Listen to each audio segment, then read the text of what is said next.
although I stopped smoking weed, I stopped drinking for some time. That was about when I was 16. When I was 19, I started it all up again for 3 or 4 months and then got back into my practice. So there was a lot more ups and downs because I didn't have this spiritual community that I have now.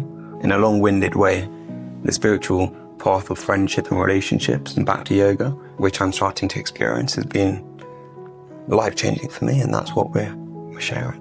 So it's almost like when we come to spiritual life, automatically we think, oh yeah, it's an individual thing, it's about being reclusive, it's about going deeper into yourself and all this kind of stuff, without the element of community, without the element of loving exchanges, all that.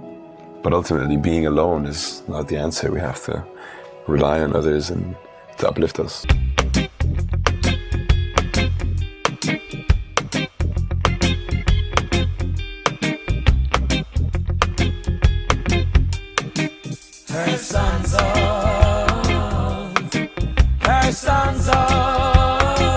Welcome to the Here For Now podcast, episode 1. We're good friends, Joseph, Abhi, and myself, Xander. We're spiritualists, seekers, trying to understand the absolute truth and how to resolve the problem of suffering in the world, ultimately. There's a place called Studio 108, which is a spiritual night out, effectively, where we do food, talks on meditation, and it's a place of community. Yeah, we have spiritual discussions, and so we wanted to take it online so we could communicate to more people. So yeah, this is the first episode. We're just going to introduce ourselves so that everyone can get to know a little bit about us and how we came to spiritual life, how spiritual practice and community helped us alleviate and overcome virtually all the problems that we were experiencing, which sounds far out and miraculous to say, but it's the truth. So yeah, we want to try and share that with people. So yeah, Abhi, how about you? How did you first come to wanting to understand something about the spiritual? Or how did you even develop the interest in asking questions beyond what we're just experiencing day to day in the mundane sense? Well, that's interesting because I think hindsight is 20/20. So sometimes things happen to you and you don't know why they happened, but actually only after some time you start to think back and realize, oh, there's like a sequence of events that was going on that whole time. So yeah, just like you said, the spirituality kind of was a force in my life that, you know, disrupted everything, and especially all the difficult things I was going through disrupted that for sure. So I was living in London, little old me, studying human nutrition. And yeah, I mean, I grew up in a Muslim family, but didn't always connect with that so much. Wasn't able to completely absorb myself into that practice from a very young age. Even at one point when I was 12 years old, I went to my father and I was like, Dad, I'm atheist, you know, and it's not it's not for me. So, but I remember very vividly at one point being in my flat in Camden and thinking, you know, I don't know if there's anything out there, and I don't know if God exists even at this point in my life, but I want to just pray and call out. And it was almost this kind of like, actually this like efficiency part of me, like, just on the chance that there is something out there, then it's more likely that I'll get some benefit by praying out. You know what I mean? Like, just trying to get most out of life. So then I started to pray in a thankful mood, sharing my gratitude. I just called out, just, you know, whatever's out there, whoever's out there, if there is anything out there, thank you for everything I have. Thank you for the food on my table. Thank you that I'm still alive and healthy and so on. And yeah, like I mentioned, looking back, that just seemed like one single incident, but actually that was the beginning of so many things that happened to project me forward, you know. So from there, a girl that I was with at the time slowly got me into yoga just to fix my back problems. I was having terrible back problems at the time. Too much wrestling. Yeah, actually. I had one friend who would wrestle all the time. I would always win, of course. No, but yeah, wrestling and just not taking care of myself, sitting on the couch all day and, you know, smoking weed and yeah, just not being a very healthy person in many ways, you know. So from there, yoga led to meditation, and then through meditation, you know, trying to just find some peace in my mind. I used to find trouble sleeping because as soon as I get in bed, like all these thoughts would just start, you know, rapidly racing. And that's why I really relied on intoxicants to help me sleep and things like that. So then through there, so yoga led to meditation. Meditation led to chanting. And this was a huge thing for me. It was Ram Dass who was leading these meditations, this loving awareness meditation. And so I'd listen to his meditations. Then he also does these other videos, or used to, he's passed away now, but he used to do these other videos talking about different mantras that you can chant. And so he chant things like, I am loving awareness, or I am love, or, mantras to try and put out love into the world. So it's amazing because the prayer and then the yoga and the meditation set me up so nicely, because before any of that stuff, I would just hear that and think, what's this? This is just a bunch of bogus stuff, and it's not, whatever. It doesn't fit into my scheme of what it means to be a young man in London doing the things I was doing. So yeah, it set me up in that way. Then the mantra came in, and then I kind of liked that.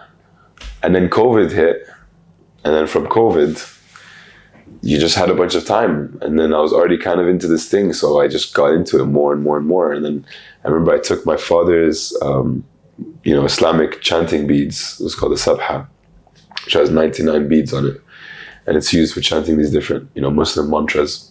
But I took it and I just started chanting all these mantras that I heard from Ram Dass, trying to, not even trying to do anything, I just really, really liked it. So I kept doing it, and then at some point my family started making jokes like, you never even prayed before, you never done stuff, now you're walking around the Sabha all day, like chanting like some sheikh, And then, from there, the COVID hit, I started getting into all these different books, then listening to lectures by Ram Dass and other, spiritualists online. And then, that pretty much was the catalyst for me to get into Bhakti Yoga. I had to come in different stages. Yeah. I'm so grateful. Yeah. When you were speaking about how you found it hard to sleep, and the intoxicants would be like the solution, but ironically, like all the weed smoking was making your mind race like that, isn't it? So definitely, it traps you basically. Mm-hmm. Yeah, it becomes a cycle. So how did you get out of that cycle? Well, that's interesting, because I always thought that whether I wanted to or not, that I would never stop intoxication, because number one, I thought that I'd never want to stop because intoxication is the best and that's what life's about and so on. I saw it almost as like a spiritual thing, like other people are hovering on the physical platform and I'm exploring my mind by taking different intoxications. I thought that was, progressive, in terms of consciousness. Mm-hmm. So that's how I saw the world. So for that reason, I thought I'd never stop. But then also I thought, even if I want to stop, I'll never be able to, because, where's the joy in life apart from that, Okay, fine, there's other things that are nice, but I thought this is the highest thing. So the idea of giving up intoxication, especially marijuana and different drugs like that, which I don't need to mention.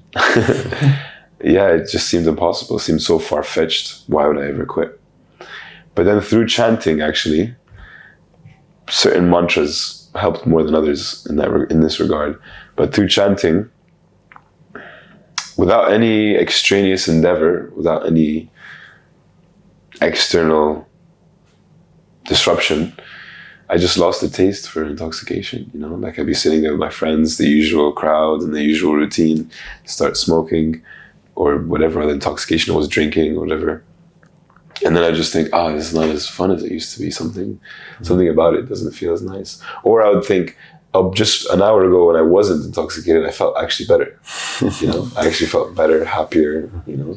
I felt like I was in a higher place somehow. Then I take the intoxication, I feel dumbed down. Whereas before, I'd feel raised up through intoxication. So something shifted clearly in my consciousness that I didn't understand. And so that's how I went from that to that. It's a common story.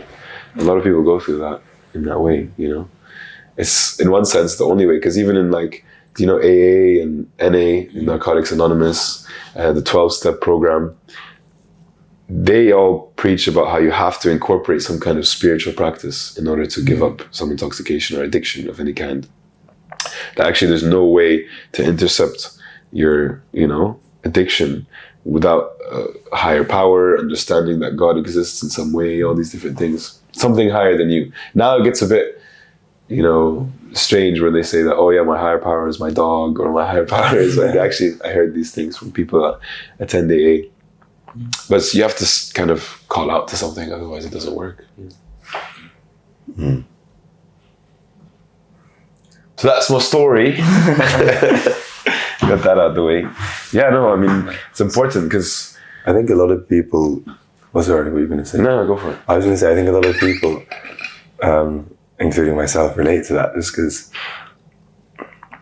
not always, but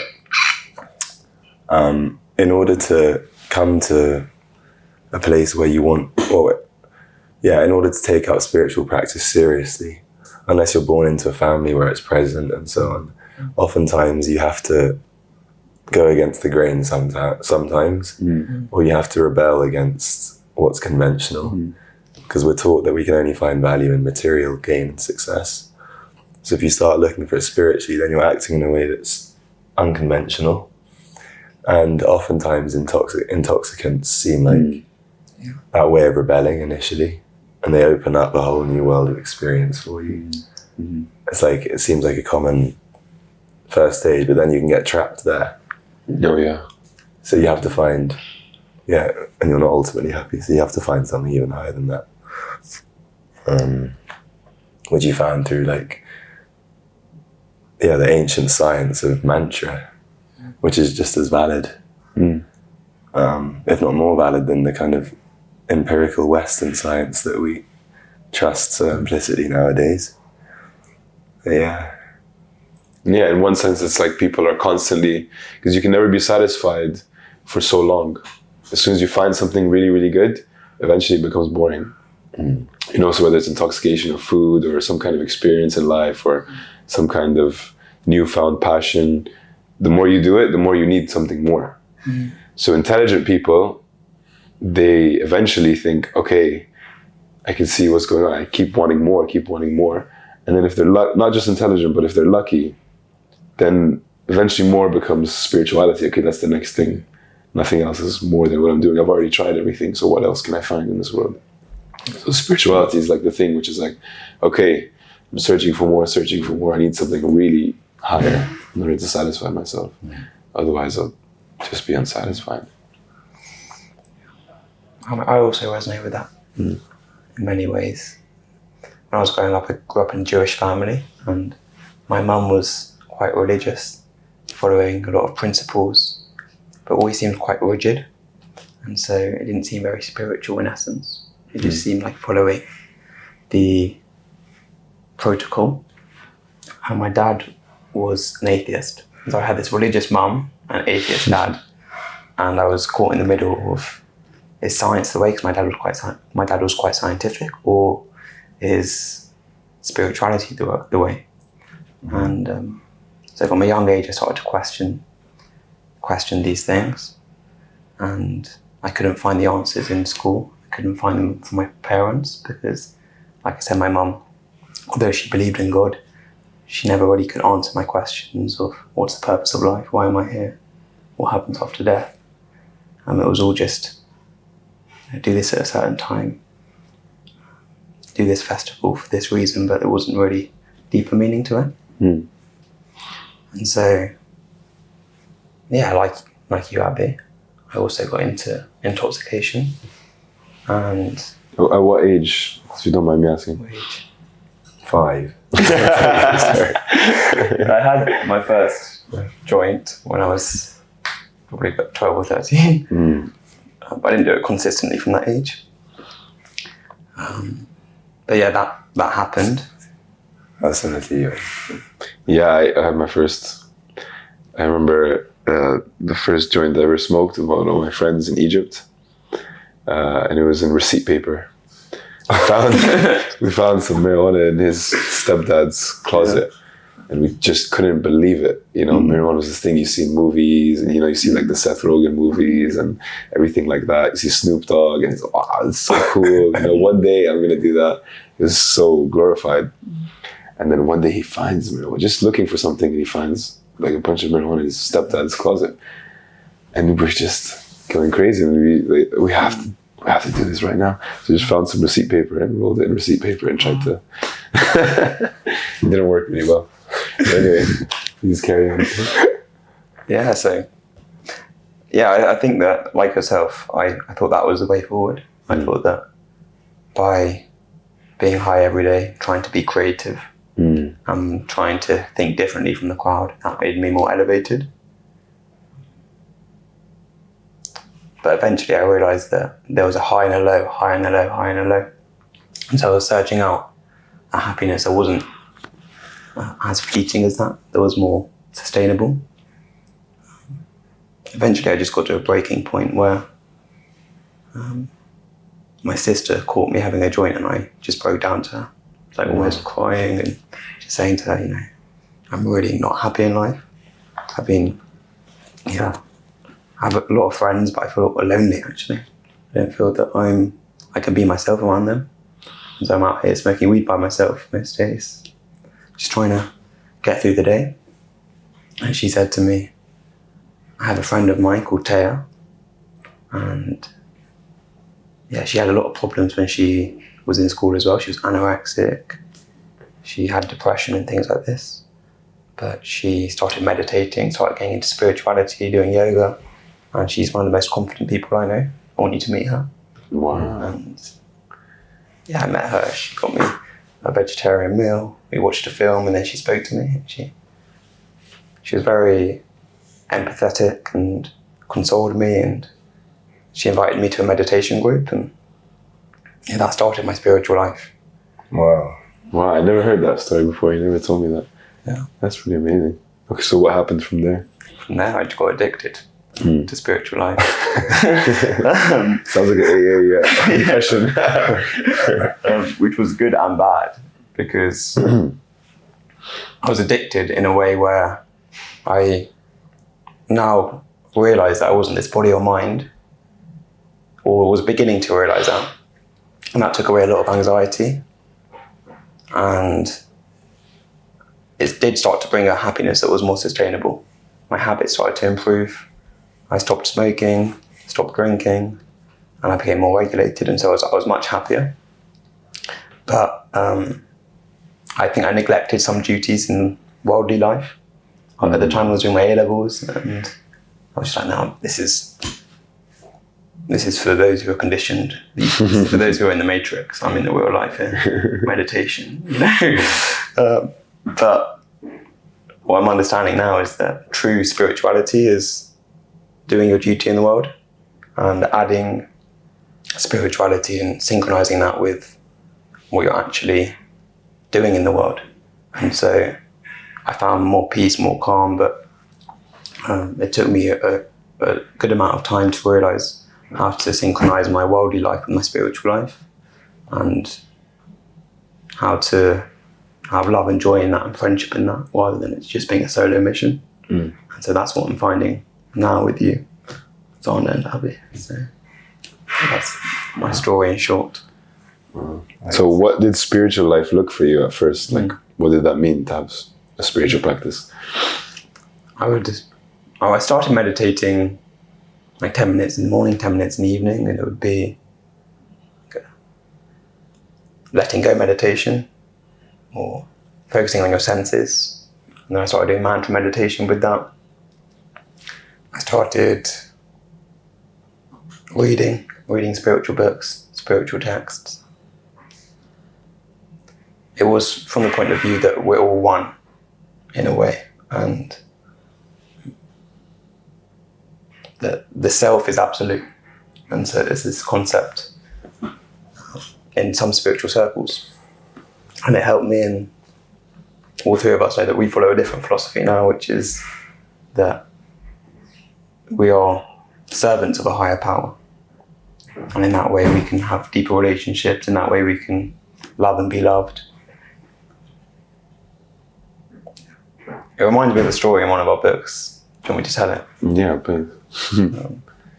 So it resonates with my life as well, which is, there's a Bhakti Yoga book. So Bhakti Yoga is the yoga of devotional service, or yoga of connecting. Yoga means to connect through service. And the story is of someone called Kashyapa, who's a yogi, a meditator, and he's in deep samadhi. Samadhi is absolute meditation on not being the body or mind, but just being one with everything. Like a trance. Like a trance, absorption. And his wife comes to him and takes him away from his meditation and basically seduces him. And at first he tries to stop her, but she eventually seduces him. And in the purport to this text, it compares this story with a Bhakti yoga practitioner called Haridas Thakur, who's chanting on beads and meditating on serving God. And there's a prostitute who tries to seduce him, and the prostitute, he's chanting and he says, I'll satisfy your desires when I finish my chanting. And so he's doing his rounds, and at the end of the day he said, I still haven't finished my rounds, unfortunately, but tomorrow I'd love to satisfy your desires. And so the next day again he's chanting his rounds. And at the end of the day, again, he said, I'm really sorry, but I haven't finished my rounds. Tomorrow, I'll satisfy your desires. And again, the same thing happens. But at the end of the story, this prostitute opens up to this Bhakti yogi called Haridas Thakur and says, I was actually sent here by, I think it was a king, right? A king to seduce you and to make you fall down. But I'm realizing that what you're doing is the highest thing. And she actually becomes a meditator, a Bhakti yoga practitioner, and becomes a teacher. And the reason I said that, because in my own life I found that through the practice I was doing, which was trying to detach from the world, although I was happier in many ways, I did have ups and downs more than I have now. And although I stopped smoking weed, I stopped drinking for some time. That was about when I was 16. When I was 19, I started it all up again for 3 or 4 months and then got back into my practice. So there was a lot more ups and downs because I didn't have this spiritual community that I have now. I didn't have service to a higher power. It was just me and my meditation. And so, in a long-winded way, the spiritual path of friendship and relationships and Bhakti yoga, which I'm starting to experience, has been life-changing for me, and that's what we're sharing, I guess. It's interesting because you talk about loneliness, and then in spiritual life, maybe we're kind of used to being alone, It's like they say that even people who have many friends, they feel alone, because a real deep connection isn't made in many of the cases. So it's almost like when we come to spiritual life, automatically we think, oh yeah, it's an individual thing. It's about being reclusive. It's about going deeper into yourself and all this kind of stuff without the element of community, without the element of loving exchanges, all that. And it seems like from what you're saying, I was thinking that, it makes sense because that's what we're used to. We're used to reality being me and myself, So when we come to spiritual life, we apply that same logic in spiritual life, thinking that it's supposed to be the same, that it wouldn't work any other way, But this is like a flipped version. It's a better version of that, which, like you said, you were happier in many ways, but ultimately being alone is not the answer. We have to rely on others and to uplift us. It's cool. Thank you for sharing that. Thank you. Yeah, it's amazing story. I haven't heard most of that. Some of the anecdotes, so nice. You haven't told us your story, Xander. Yeah, I know. We should have episodes where we share more details of some of our stories. It'll probably come out organically later on. Yeah, because there is so much more to both of your stories as well, probably. Yeah. But for me it was, in summary, I grew up in a Christian family. We were thinking of calling this podcast the Muslim the Jew and the Christian. Yeah. I don't know how serious we were. I'd be concerned if you guys were being serious. No, we were obviously messing about. But anyway, yeah, I grew up in a Christian family. Like on my dad's side, so my dad's a headmaster, my grandfather's an artist, but then before that, they were all priests. And so there's still like the residue of, love of God and respect for God that was present in my family growing up. On my dad's side, and then on my mum's as well. Like she has Ghanaian heritage, West African heritage, and they're typically quite pious, religious people. So yeah, growing up, I grew up in a house where the idea of God was present, but it wasn't kind of, it wasn't restrictive in any way. My parents were quite liberal. Like God was there, and I would pray. Naturally, I just wanted to pray. And I go to church with my mum every Sunday, but it was never something that was imposed upon me and I was forced to do things that I didn't want to, which is the problem for a lot of people in their relationship with religion growing up nowadays. Anyway, and so, kind of growing up in this environment, I had this natural inclination to ask questions, and I was always interested in things that I'd heard about but couldn't necessarily perceive, like the Loch Ness Monster or ghosts and this sort of thing. I was that guy who'd always want to speak about this sort of, like hallucinations and ghosts and all of this, UFOs, whatever, and God as well, because something I'd heard about but I couldn't perceive of necessarily. And so growing up, I went to boarding school, secondary school, and we'd go to chapel every morning for a service, like an hour or so. There'd be a sermon, we'd sing hymns, but it all became quite mechanical. I still pray, but it was quite mechanical. And I remember leaving that school, which was a great institution, and I had a lot of opportunities to connect with people, and it situated me well materially.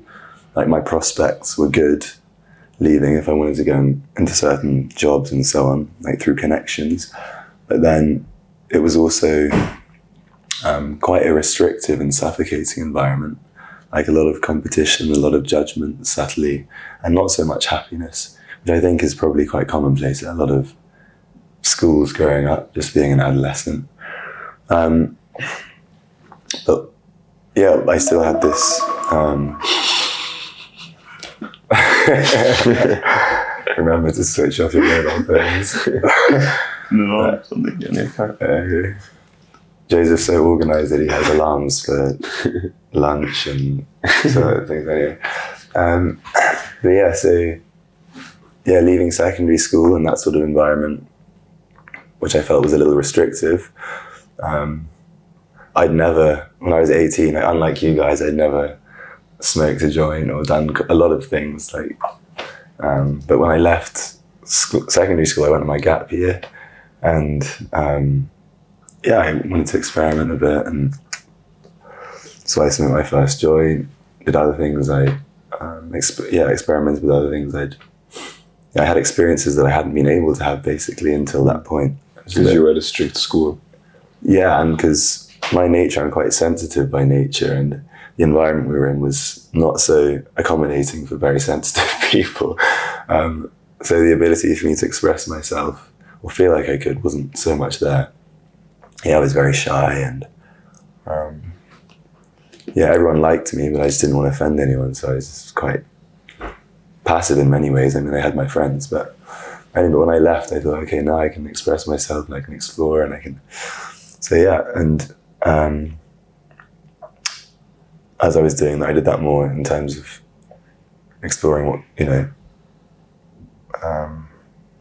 consciousness and spirituality as well, trying to understand who I am. I remember it was really revolutionary for me at the time, but just reading, I don't know where, I must have read it on social media somewhere, but someone just speaking about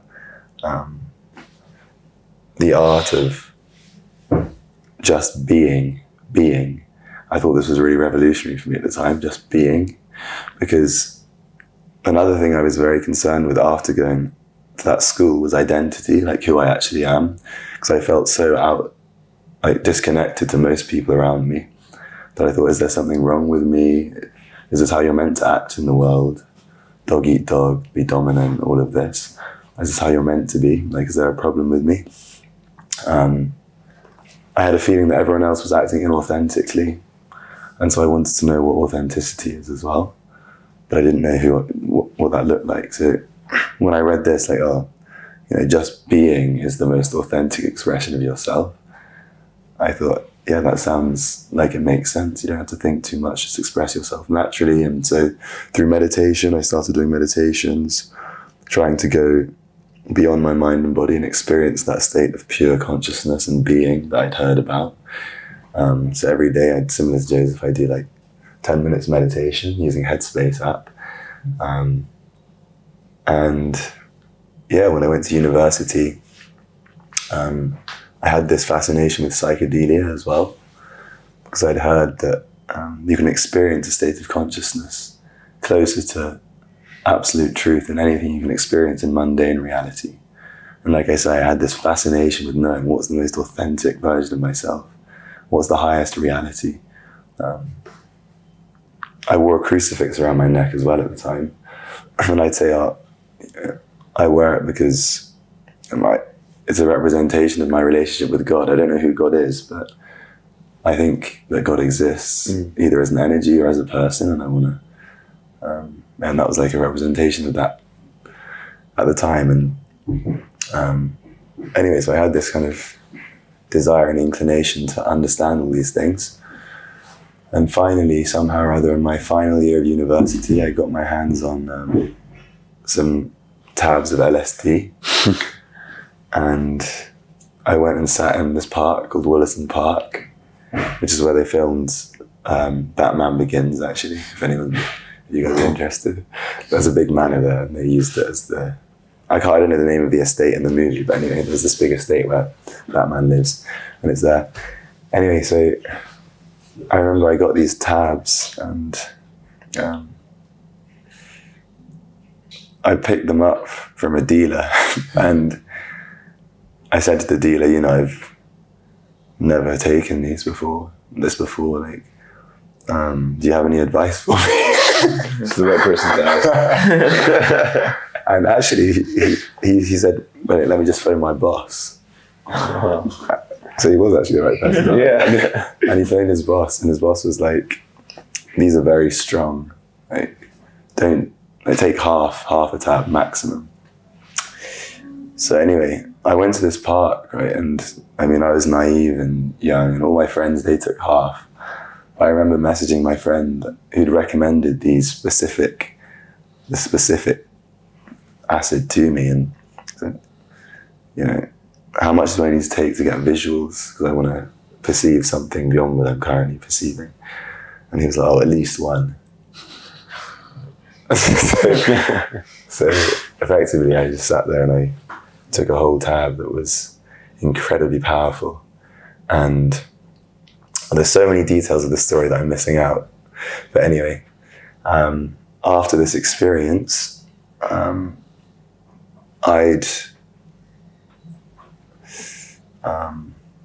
before that, I'd come to a point at that time where I was leaning a lot towards Christianity and belief in Jesus, which I just skipped that whole part, but anyway.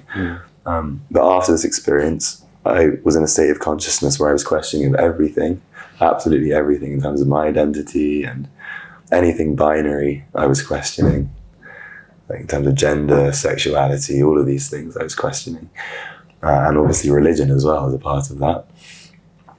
Also like the conventional path of school, university, job, family, retirement, death. Anyway, I was questioning all of these things. And so when I knelt to pray that night, I realized I have no idea who I'm praying to. And to be so convinced that Christianity is the way above other paths is completely absurd, and I have no deep understanding of why that might be the case. And so I I remember I was standing in front of a mirror a few days later, just looking at myself, and I just saw my body as a a sack of meat, effectively.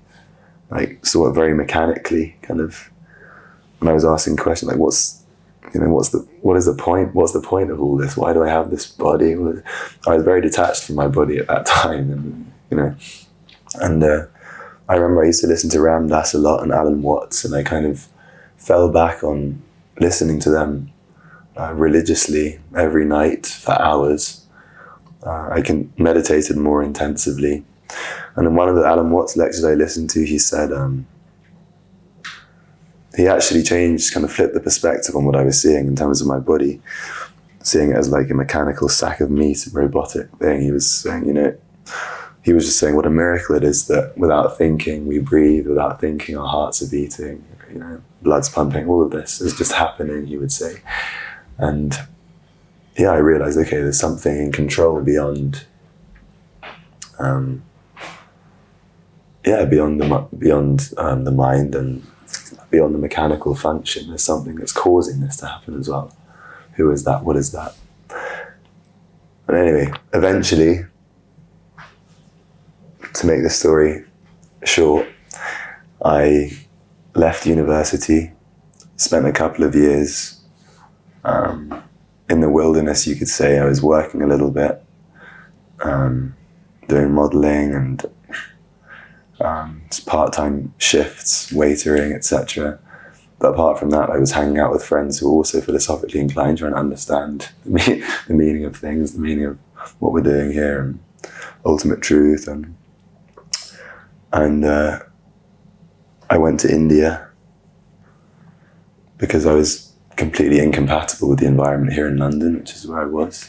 I felt like I was going against the current. I thought, if I go for a job interview right now, they'll say, what's your passion? And I'll say, just sitting in meditation all day.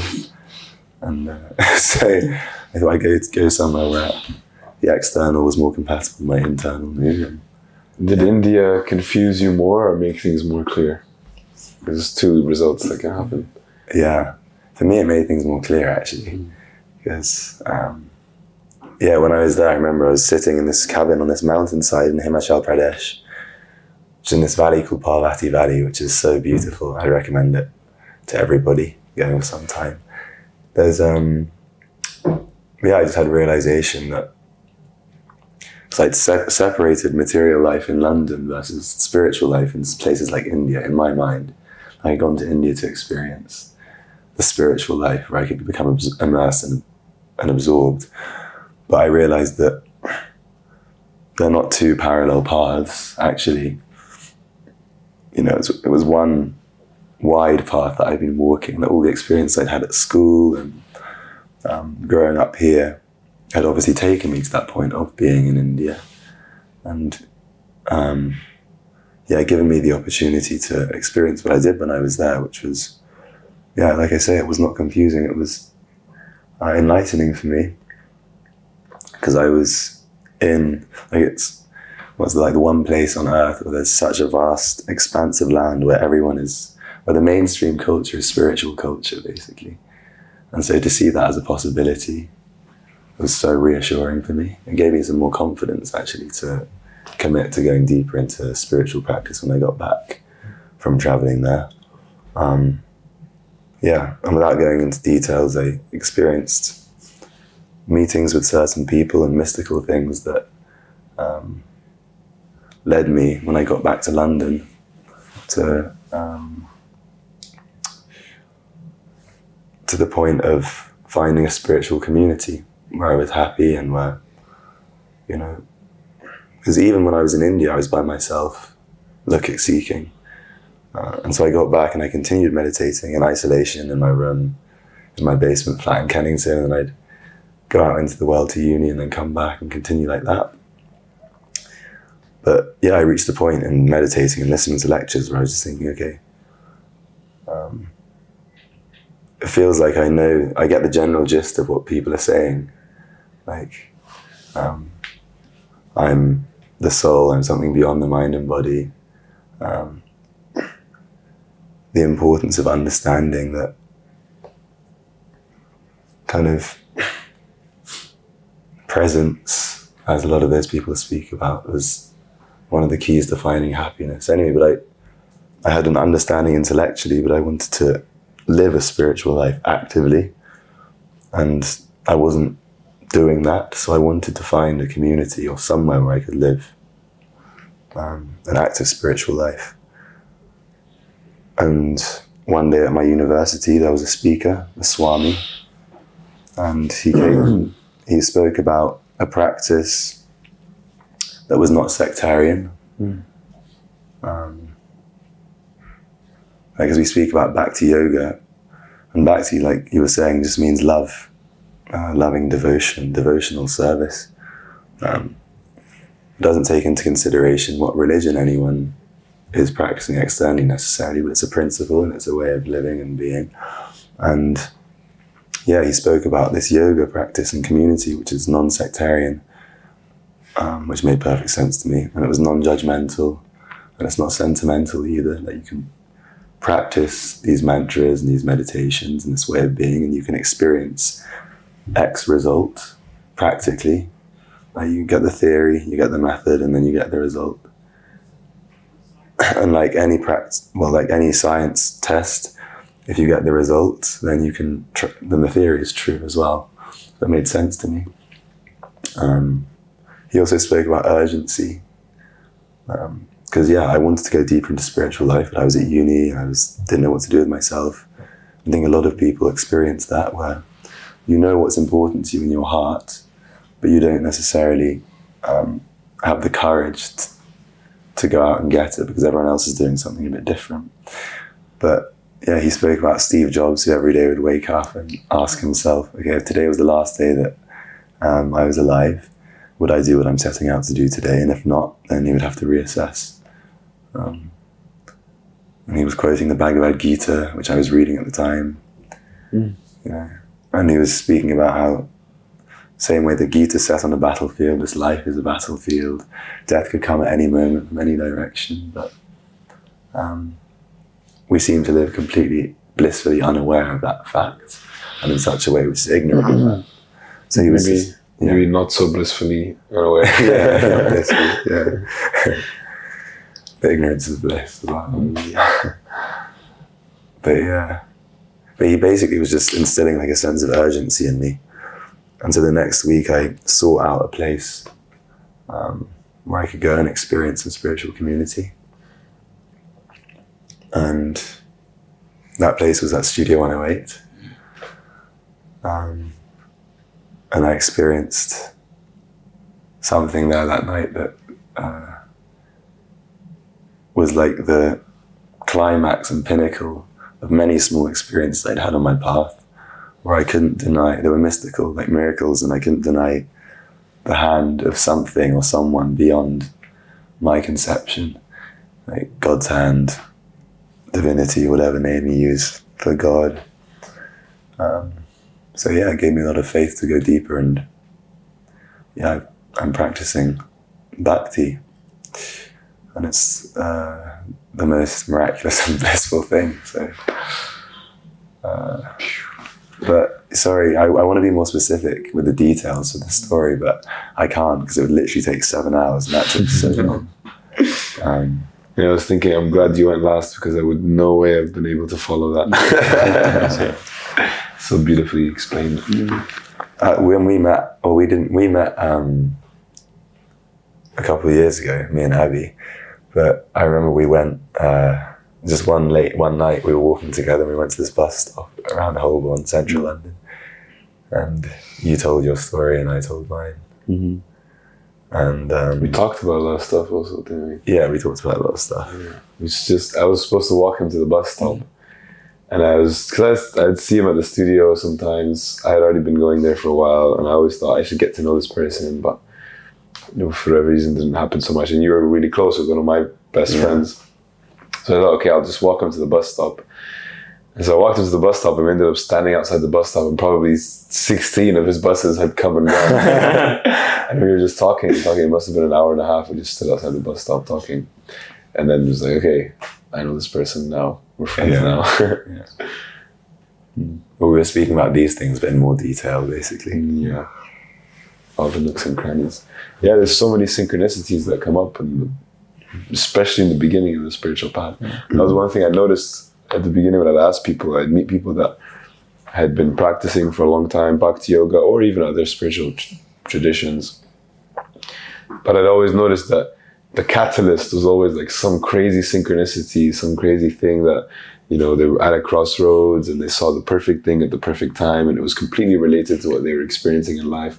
And therefore, because of that, they were able to accept, okay, I actually need to put my energy into this, you know? Yeah, it's amazing that happens. Yeah. Yeah, it is. Yeah, it gives you faith, doesn't it? It gives you some faith. Yeah, because you can dip your toes into something, but in order to really give a lot of your time to it, or a lot of your energy, or speak about it publicly, that this is what I do, you need to be quite sure that it's something good, something positive, and it's real, and it's honest, and it's based in reality. Otherwise, you'll always be on the edge. So unless something like that happens, you know, you never really push yourself. What I found interesting about all our journeys is, well, they were all quite similar in ways. We became disillusioned with the world, went to drugs, went to some meditations and people online, and then found spiritual community, essentially. In all our stories, there was a point of determination. So for me, there was a breaking point where, okay, now I want to be determined and find what's the truth. And same, you had that prayer that you made, and Xander as well. Even in terms of the acid, I'm looking for something more. And then when that experience happened, okay, now where can I find it so it can be sustainable? So it wasn't just sentimental, we were determined to find something. And so, yeah, I guess that's what makes a successful spiritual journey, rather than a temporary spiritual upliftment, a determination to actually find the absolute truth and to keep going. Not give up. Yeah, like in so many ways, you can compare it to other things in life. Like if you want to be the best businessman, you have to really work hard. If you want to be really strong, you have to exercise a lot and fix your diet up and be, you know, quite strict on yourself. If you want to have really good grades, you have to study so much, you know. Apart from the exceptional people, there's always exceptions. But the same thing with spiritual life. If you really want the reward, to reap the reward, to feel that reciprocation in your spiritual practice, to actually, you know, improve your character drastically, you have to put in the work, you have to put in the hours, you know, and the effort. So, yeah, I like that you explained it that way. Because everyone's attracted to the spiritual path differently, aren't they? It's like, but somehow it seems like, especially, well, in our three cases, oftentimes you think it's through suffering that you come to spirituality. Like, I was suffering a lot. After the experience with psychedelics, I was suffering a lot. And you were suffering, and, you know, feeling, like you said, depression, these highs and lows and all of this. And you were as well, and you didn't speak about it so much, but you were in some ways suffering. Yeah, definitely. But then there are other people who went, it's different, isn't it? Other people who are just, somehow or other, then they don't experience any suffering, and I just find that interesting. Well, it's something that's being carried on from previous lives, isn't it? You know, it's just like with, you know, you meet some people that just like apples and don't like pears. You meet some people that like pears and don't like apples. Where does that come from? How does that even come about? You know, had all these different desires and tendencies. And, you know, I know one girl that's like terribly afraid of pigeons, just pigeons, like terribly afraid of them. She never had any strange experience with pigeons. They never attacked her when she was a kid or anything like that. But she's just terribly afraid of pigeons, and her whole life has been, and isn't that afraid of other birds. Just this thing. So where does that come from? You know, it must come from some previous experience in the previous body. And then with spiritual life, it's the same thing again. You know, some people are just naturally attracted to it. At one point in their life, it just flicks back on. Something reminds them of it, and then they can go back into it. You know, and without that whole suffering thing. I think the whole suffering thing it's actually, this is what my opinion, you guys tell me what you think. It's actually more of that it pushes you away from material life rather than it pushes you towards spiritual life. Because suffering on its own, it can make or break you. Yeah. Some people go through excruciating suffering and it only digs them into a deeper hole they can't come out of, you know. That's true. Become more lonely, and you know, some people unfortunately commit suicide or just make bad life decisions or move away to a different place, and you know. But then others, it attracts them to spiritual life. But there has to be also a spiritual catalyst, not just suffering. It has to be suffering and then a spiritual catalyst, something to come in and pull you to that direction. Then because you're in that kind of distasteful mood of of material life, you have this distaste of you gaining material things and becoming materially successful in whatever ways. Because that's there while the spiritual catalyst comes in. Then you're propelled into, okay, I need to do something spiritual to be happy. Because I guess... Well, I was going to say there has to be that solution, yeah. Otherwise you're just left in the dark. Yeah. You're just like swinging in the dark. Yeah. You know. Yeah. From a previous life, maybe that can be something we speak about next week as well. Previous lives. Yeah, that can be a good topic. That's a good one, yeah. I had something else to say, but I can't remember. Yeah, you were going to say something. Go on, Joseph. I was going to say that, I guess in terms of that material suffering, because it could also just go to being like a really good materialist in terms of waking up early, having cold showers, making a lot of money. Okay, I'm not happy in this culture of just satisfying my senses, and want to, you know, be an amazing materialist. I want to make a lot of money. I want to protect my family, have a really good family life.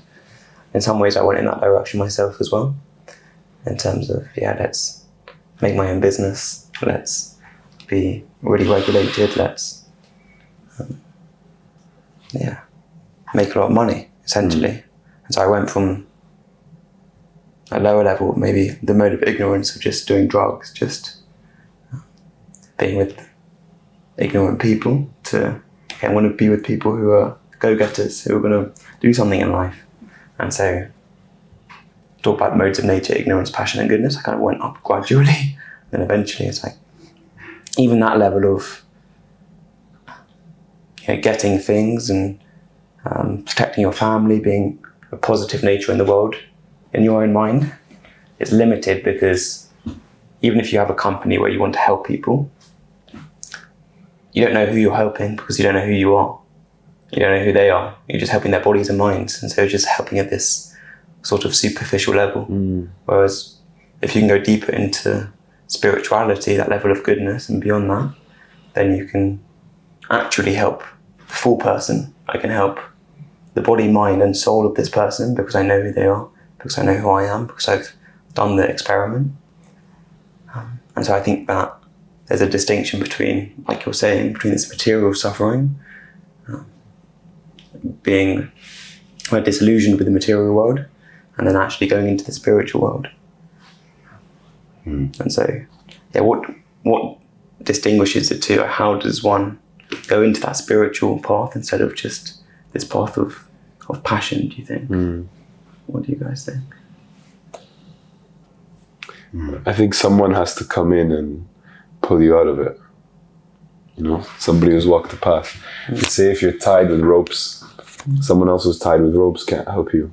You know, if you're tied with ropes, somebody who's free has to come and untie you. You know, so when you're in that passionate mood, the thing that'll take you to spiritual life rather than just to a better state of material life. You know, okay, I'm gonna go get my wedge in life. You know, my share. No, instead, somebody who's walked the path and somebody who's experienced, maybe has gone through that already, has to come in and say, hey, I see that you're struggling in life. Let me pull you aside and, you know, maybe you can try this spiritual thing. Yeah, you have to come to a point where you realize that you're not getting any taste or relish or satisfaction out of what you've been doing either. At which point, like you said,